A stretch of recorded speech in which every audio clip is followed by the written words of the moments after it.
necessary for them to do the job they love. I am proud to be here in the state of Illinois, where our educators, our leaders, our governor are standing up for what's right.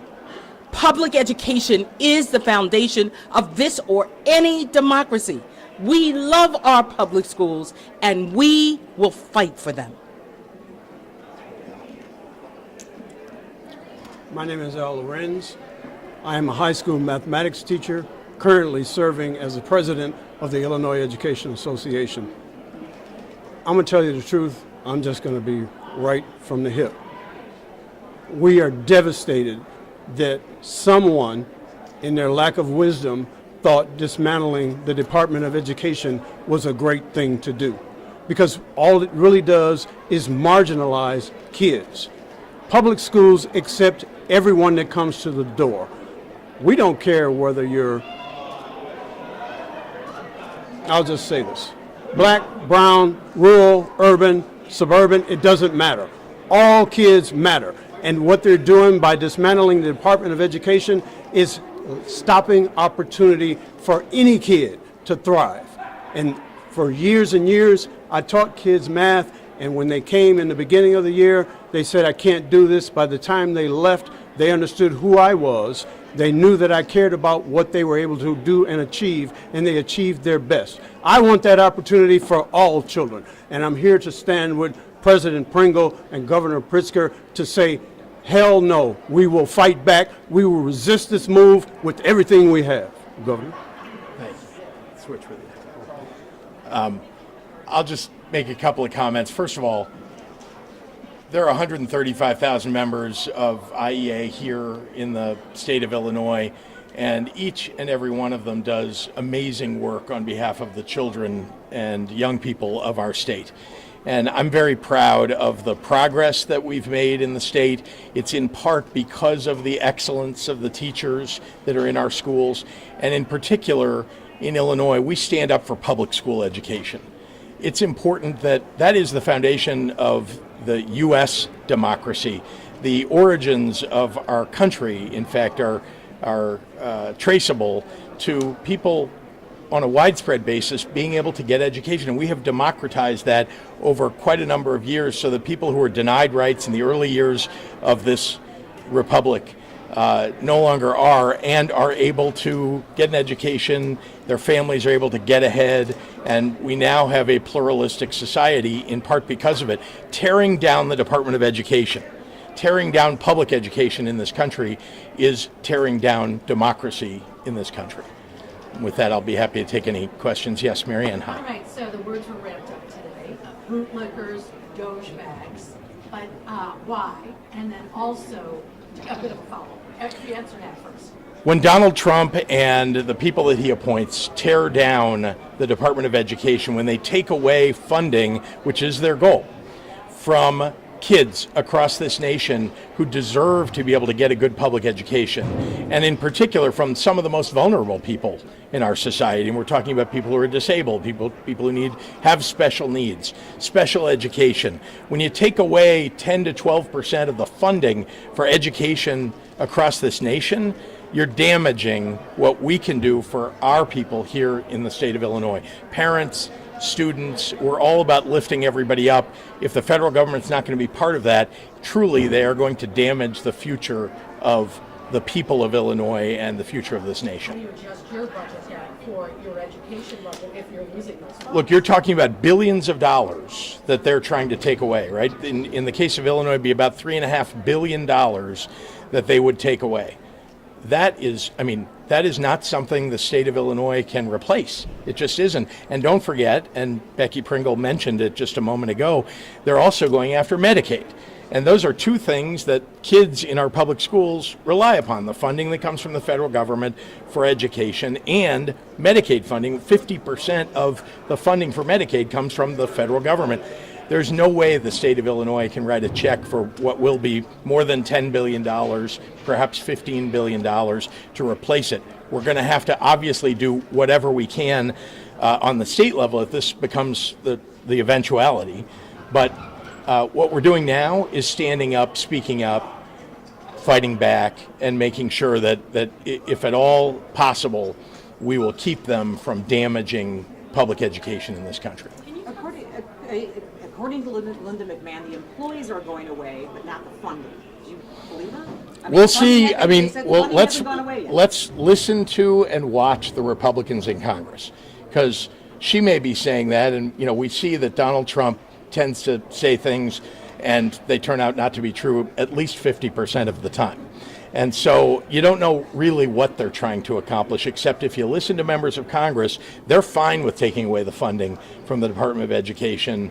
But if they don't, great, send us the dollars. We'll make sure that our kids are receiving the kinds of programs and services that are necessary. But I think every child in the United States should have a standard by which we all live by, right? One of those standards is that every disabled child should be able to get an education, that every one of the kids who qualifies should be able to go to college. And it looks to me like they're trying to at least diminish it by a significant amount, if not do away with it altogether. Many families in Chicago specifically, the Office of Civil Rights was eliminated, which enforces anti-discrimination laws, and then also the Federal Student Aid Office was significantly cut. Yes. Can you talk about the effects that that's going to have, specifically when it comes to the enforcement of those laws, and then as students start receiving their financial aid letters, how they're even going to figure out which colleges they can afford to go to? I think the core thing that you've just brought up is the attack on civil rights, because we're also talking about economic rights, but civil rights are at the core of what our country over many years has focused on. The old saying, and I repeat it often, about the arc of the moral universe bends toward justice. They're bending that arc away from justice by closing down an office that focuses on civil rights. And they're doing it not just at the Department of Education, but at the Department of Justice and elsewhere. Look, we believe in a pluralistic society where everybody has their rights protected. And when they close down an office, we'll see what they're going to do. They think they're being more efficient in delivering what we already have. That would be great. I'm for efficiency too. I think all of us are. The question is, can they deliver those services without the people actually running them and operating them and determining that there needs to be some effectuation of justice in our schools across the country? Many schools and families are very concerned about school food programs, Yes. Which are run by the USDA. Yesterday, $26.3 million was cut in funding for our state. So do you have a plan to make up that money? I mean, you just mentioned how difficult it is to fill that gap. Or will kids just potentially go hungry? So collectively, we've already seen that there are billions of dollars at risk here. When we talk about things that are fundamental to people's survival, their nutrition, frankly, their civil rights. When we talk about those things, we're going to focus on trying to restore and protect as many of those rights as humanly possible. We're certainly going to use our own law enforcement, our own departments, to make sure to protect people's rights. But I'm sort of pointing to the idea that there for sure are going to have to be made decisions at the state level, if they cut billions of dollars of funding, about how we're going to go about doing everything we can with a lot less funding to try to accomplish those same goals. I don't think, honestly, that we'll be able to do the kind of job that people deserve to have done with the federal government getting out of the business of supporting these, what I think are things that working families across the state and the most vulnerable people across our state have come to rely upon. Yeah, Olivia. I know it's hard at this point to talk about specifics, but can you just talk with any more specificity about what would be on the chopping block with this funding gone, or like how eliminating that administrative body of the Department of Education would make your job as a state leader harder? Look, we're trying to avoid that happening altogether. That's one of the reasons you asked me about why I would use words that I use today, why I've been fighting this, very loudly for the people of Illinois. And the answer is because we don't want it to happen. And we think that if we make sure not only that we're communicating to make sure the public is hearing it, because we want the public to show up and tell their representatives what they want. We think that what Donald Trump is proposing, people don't want. Let me also point out, I said it from the stage, but our Attorney General literally has joined a suit this morning with 20 other states to fight what they're attempting to do at the Department of Education. So we are winning in the courts. Just broadly, I want to point that out, that for all the suits you see filed, and sometimes people wonder, are we succeeding in any way? We're winning. Now, do we win everything all the time? No, but vast majority of those suits have been successful. Why? Because what the Trump administration is doing is unconstitutional and illegal. And so we just need the courts to validate that, verify that, and then we need to make sure to actually effectuate those programs back in place. On that front, on the lawsuits, does Illinois have the money to keep fighting these lawsuits? Yes. I mean, And we will. Well, when you talk about the billions of dollars that we could potentially lose illegally because of the illegal and unconstitutional actions of the federal government, yeah, we're going to keep fighting because the cost of fighting it is much lower than the cost of, actually losing those programs.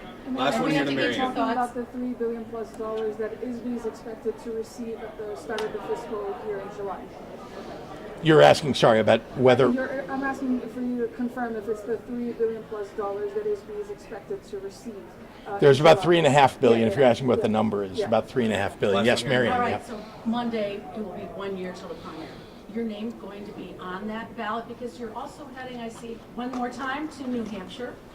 There's also talk of Roanoke. Could we have 2 Illinois politicians running for president next year? There's a lot mixed up in that question. I'm I'm not sure. I think you're asking me if I'm running for re-election, and I have not made a decision or an announcement about that. As you know, I promise you will be among the very first to know. Along with, yeah, exactly. I didn't want to leave you out or you out.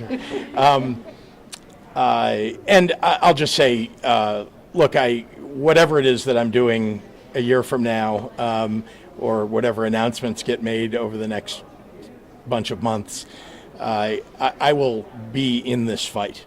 I will be in this fight. I have always been, as you know, an active, participant in issues that matter to me. And the Trump presidency is attacking virtually everything that I believe in. So whether I'm in office or I'm not in office, what office I am serving in, I will always be in this fight. If you're in the tea leaves, that's a little different of an answer than you've had in the past. Then what? It sounds like you might not be running for reelection. I'm flattered to be considered, that you would even mention that I'm, whether I'm running for re-election or that I'm running for some other office. But I think I've always said that I love the job. I still love the job. It's become harder, but frankly, taking on this challenge is meaningful. And so I'm in it now. I mean, whether I'm making an announcement about anything else is a different question, but I'm in this fight now, and I relish the idea that we collectively, and you heard it in this room, we can win. We can win. We just have to work together to get this message out across the country. Can I ask just one more question, though, about that, about being vocal? Just one more about being vocal. Sorry, we have to go.